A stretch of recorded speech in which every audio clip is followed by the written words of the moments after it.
नमस्कार, आदाब, सत श्री अकाल। मैं श्रवण गुप्ता। इस जमाने में लोग अपने दोस्तों पर इतना भरोसा करते हैं और कहा जाता है कि किसी भी व्यक्ति का अगर दोस्त ना हो तो उस व्यक्ति का ज़िंदगी में कोई वजूद नहीं है। वो व्यक्ति इस ज़िंदगी में केवल मतलब के लिए जी रहा है। एक पति पत्नी थे जिनका 2014 में शादी हुआ था और शादी होने के बाद दोनों बहुत खुशहाल थे। उसके बाद उसका पति गांव छोड़ करके बिहार के नवादा जिले के शहर में आ जाता है। शहर में आने के बाद वो अपनी पत्नी को घर पे ही छोड़ करके वो दिल्ली में कमाने के लिए चला आता है। एक दिन एक व्यक्ति ने देखा कि उसकी पत्नी और उसका दोस्त दोनों एक पार्क में झूला झूल रहे थे। फिर उसी व्यक्ति ने एक वीडियो बना करके उसके पति को भेज दिया। पति जैसे ही देखा वो अपना काम धंधा छोड़ करके दिल्ली से नवादा आ गए और उसने जब अपनी पत्नी से इस घटना के बारे में पूछा तो उसकी पत्नी भी उसे मारने लगी और मारने के दौरान उस व्यक्ति का सर भी फट गया। दरअसल ये घटना बिहार के नवादा जिले का है, जहां पर एक पति और पत्नी रहते थे।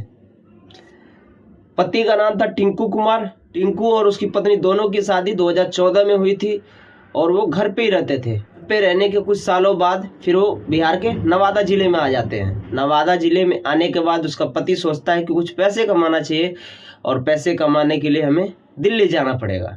लेकिन टिंकू का एक दोस्त था जिसका नाम था करण मिस्त्री। करण और टिंकू का दोनों आपस में बहुत बनता था और इसी कारण टिंकू के घर पे करण का आना जाना लगा रहता था, चाहे टिंकू घर पे हो या ना हो।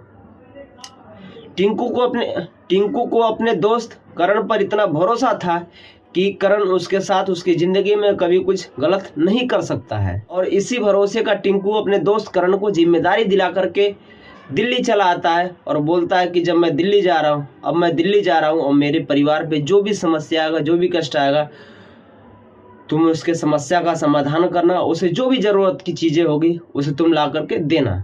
उसके बाद टिंकू दिल्ली चला आता है। इधर टिंकू की पत्नी और करण दोनों आपस में प्रेमी प्रेमिका वाला संबंध बनाने लगते हैं। दोनों एक दूसरे से प्यार करने लगते हैं और दोनों पार्क में भी जाते थे, घूमने के लिए कहीं भी जाते थे, साथ जाते थे।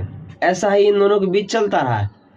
और एक दिन टिंकू की पत्नी और करण दोनों एक पार्क में झूला झूल रहे थे। तो झूला झूलने के दौरान वहां पर एक व्यक्ति ने इन दोनों का वीडियो बना लिया और वो वीडियो बना करके टिंकू के फ़ोन पे भेज दिया। टिंकू ने इस वीडियो को जैसे ही देखा, आनन फानन में वो अपना काम धंधा छोड़ करके दिल्ली से नवादा आ जाता है। और नवादा आने के बाद वो अपनी पत्नी से जब इस घटना के बारे में पूछता है तो उसकी पत्नी उससे गुस्सा हो जाती है और गुस्सा होने के बाद वो अपने पति को मारने लगती है।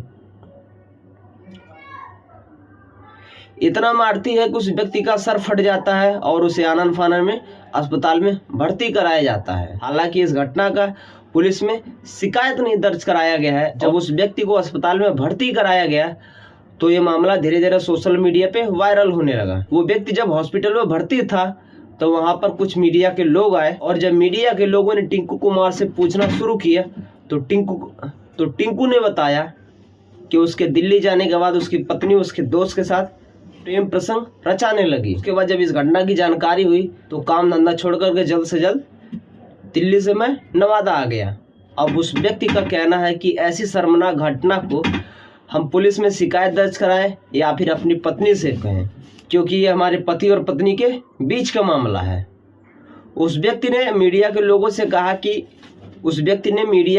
से कहा कि आप लोग पुलिस से जाकर के गुहार लगाइए कि हमारी सुरक्षा को बढ़ा दी जाए, क्योंकि हमें डर है कि हमारी पत्नी और हमारे दोस्त दोनों मिलकर के कभी भी हमारे ऊपर हमला कर सकते हैं। और ऐसी घटना होने के बाद वहाँ के कुछ लोग कह रहे हैं कि उसकी पत्नी गलत थी, तो कुछ लोग कह रहे हैं कि उसका दोस्त दगाबाज था, तो वहीं कुछ लोग कह रहे हैं कि बदलते हुए ज़माने का असर है। दरअसल इस कहानी को सुनाने का उद्देश्य हमें आपको ठेस नहीं पहुँचाना है। इस कहानी को सुनाने का उद्देश्य केवल हमें आपको जागरूक करना है